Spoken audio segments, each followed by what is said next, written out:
por su predecesor. Pero en realidad, la gloria y la popularidad que ha alcanzado con los años se la debemos únicamente a Arthur Friedenreich. Él reinventó el juego.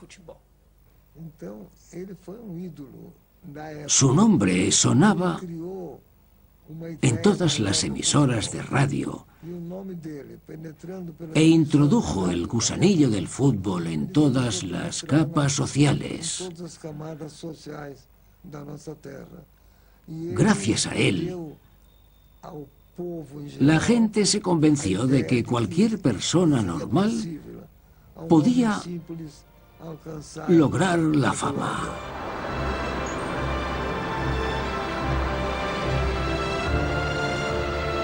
Arthur Friedenreich fue la primera superestrella de la historia del fútbol y ahora yace en el cementerio de atletas de Sao Paulo, la misma ciudad donde inició su gloriosa carrera.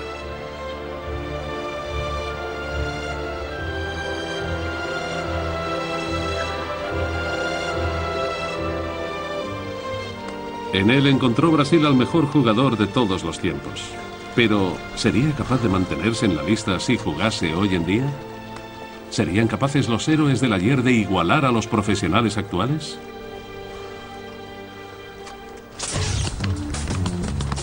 Vamos a poner a prueba a 3 jugadores del primer equipo del Hamburgo SV. Los jugadores demuestran su habilidad con la pelota y su destreza al chutar con el esférico y las botas que usaron en el último mundial.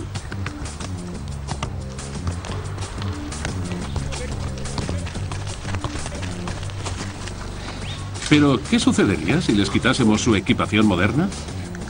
Para averiguarlo, estos profesionales enfundarán botas de más de 60 años y darán unos toques con una pelota de cuero de verdad. Los resultados son sorprendentes. En los tiempos en que la pelota estaba hecha de cuero de verdad y que las botas llevaban placas de acero para una mayor protección, los jugadores necesitaban una técnica increíble para dominar el balón.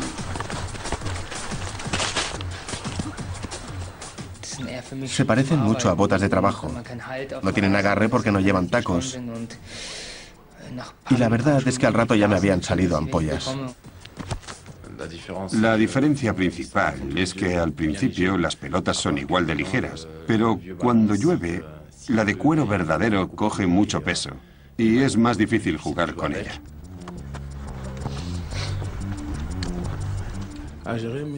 Creo que los jugadores de antaño tenían muchísima técnica porque era muy difícil jugar con aquel balón y con aquellas botas. Por eso siento un gran respeto hacia ellos. La equipación puede ser decisiva en el fútbol, como por ejemplo en aquella final del Mundial de 1954, que los alemanes les ganaron por 3-2, inesperadamente, a los húngaros, que eran favoritos. Todo empezó aquí, en la ciudad bávara de Sheffield. El producto que aquí investigaron y desarrollaron tuvo un impacto inigualable en la historia del fútbol. Karl-Heinz Lang es uno de los empleados más relevantes de Adidas. Participó en todas las decisiones importantes relacionadas con las botas de fútbol y era amigo y consejero del fundador de la empresa, Adi Dassler. Esta fue una de las primeras patentes de Adi Dassler en 1925. Una bota de fútbol que refleja claramente el estilo de las botas inglesas de fútbol. Es decir, una placa de refuerzo en la punta, una cinta en el empeine. Era más una bota de protección que de fútbol propiamente dicha.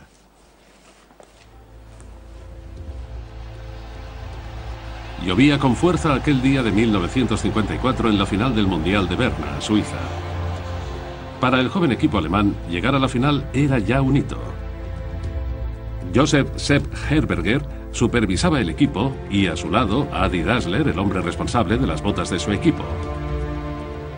El propio Dassler era un apasionado del fútbol y un aguerrido atleta que jugaba con frecuencia al hockey sobre hielo. Él fue quien creó la primera bota con tacos en 1925.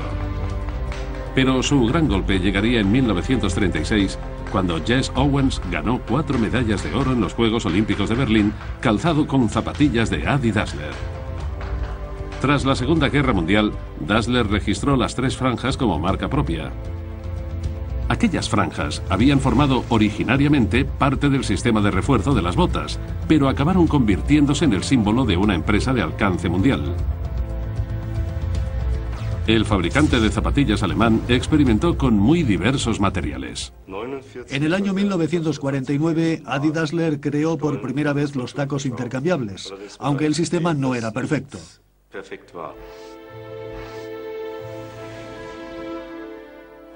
El fútbol es un deporte que requiere mucha carrera, y para toda carrera las zapatillas tienen que ser sobre todo flexibles y además ligeras.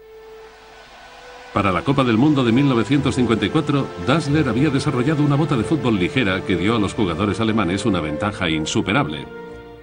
La siguiente idea que tuvo fue la de desarrollar la parte del empeine para mejorar el impacto del mismo con el balón, por eso ablandó y allanó esa parte del zapato. Pero lo que marcaría un hito en la fabricación de zapatillas de fútbol, la innovación que marcaría un antes y un después, fueron aquellos tacos intercambiables que dieron a los alemanes mucho más agarre sobre el resbaladizo campo.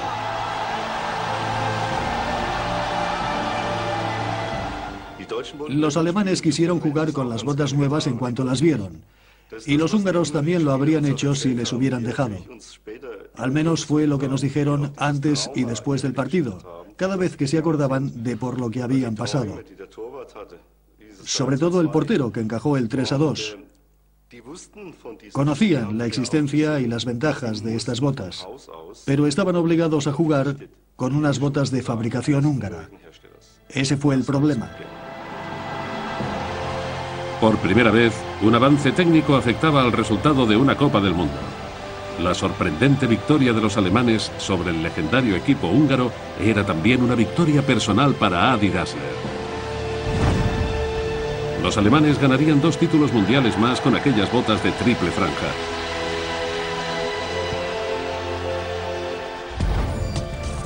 Sin embargo, perderían más adelante una final mundial que aún hoy en día sigue siendo controvertida, contra Inglaterra en 1966.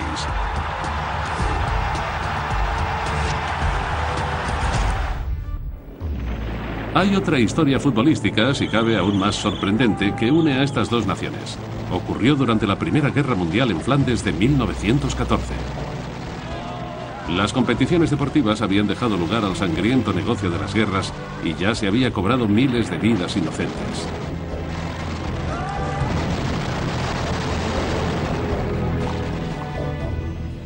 Al año siguiente, ambos bandos se encontraban enfrascados en una guerra infernal.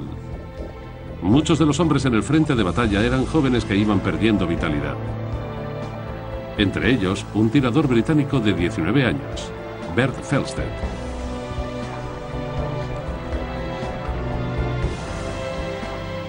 Pocos años antes de su muerte, Felsted le contó a un periódico británico una historia increíble. La Nochebuena de 1915, los soldados de ambos bandos firmaron una tregua. Alemanes y británicos salieron de las trincheras, se acercaron y durante unas horas compartieron risas y villancicos. Acallaron las armas y la paz reinó en el frente. Un suceso que titularían como la tregua de Navidad.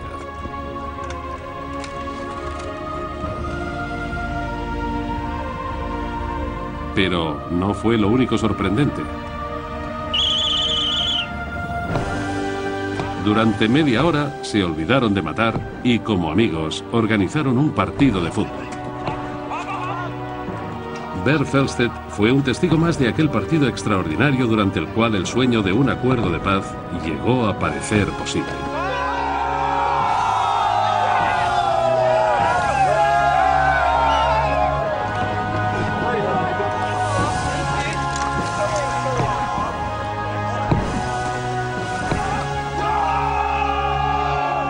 Pero no era más que un sueño. A la mañana siguiente, Bert Felsted resultó gravemente herido y la guerra continuaría 3 años más.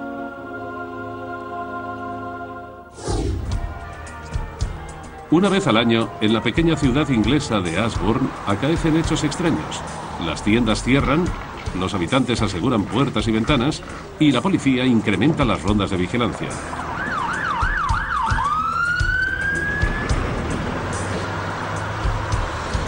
La razón para este comportamiento viene de lejos.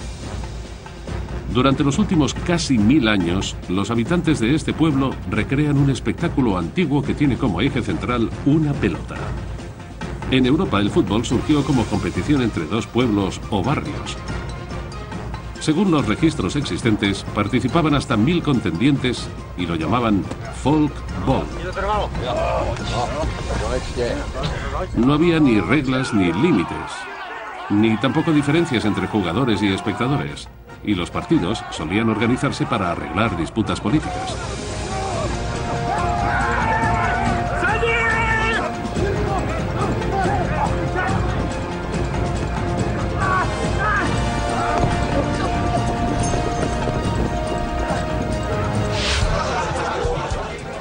En Ashbourne, la tradición del Folkball se ha mantenido hasta la actualidad y todos los años celebran un partido durante el martes de carnaval. Los habitantes del pueblo se dividen en dos equipos. Los de arriba, a un lado del río Henmore, y los de abajo, al otro.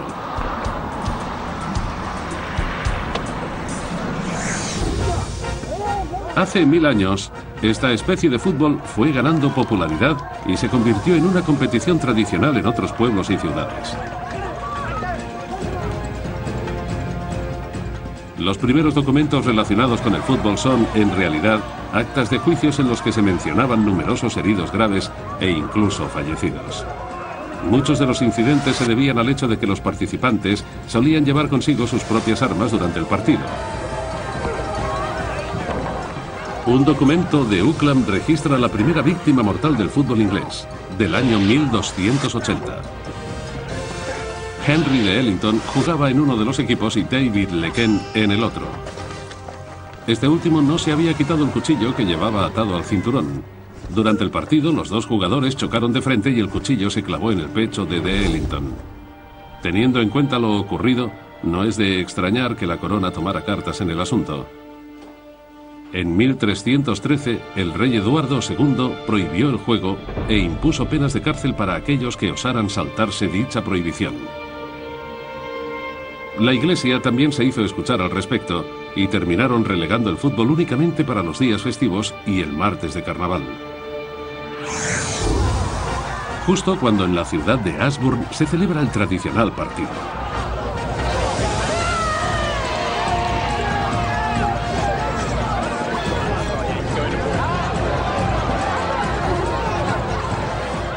Al igual que antaño, los habitantes de Ashbourne se dividen en dos equipos y llevan a cabo un partido muy serio, a un ritmo frenético y sin renunciar a la lucha física.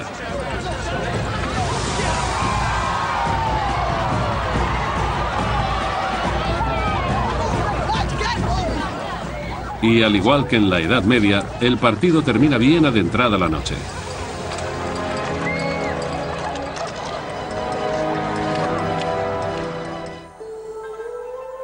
El fútbol, tal y como lo concebimos hoy en día, ha alcanzado una popularidad sin precedentes en todos los rincones del mundo.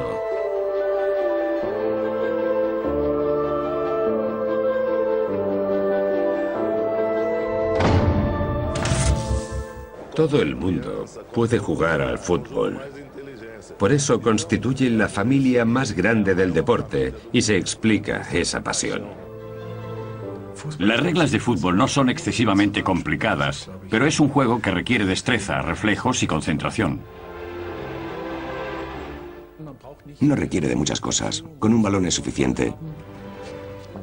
Puedes jugar en cualquier sitio, en la calle, en un parque.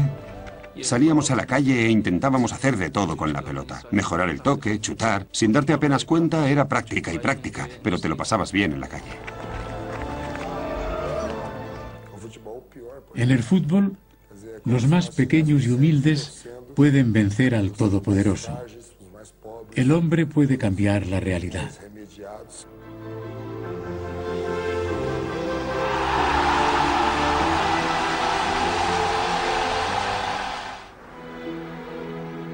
Italia también ha desempeñado un papel crucial en la historia del fútbol, pero quizá la cuna del fútbol europeo moderno se encuentre en Florencia.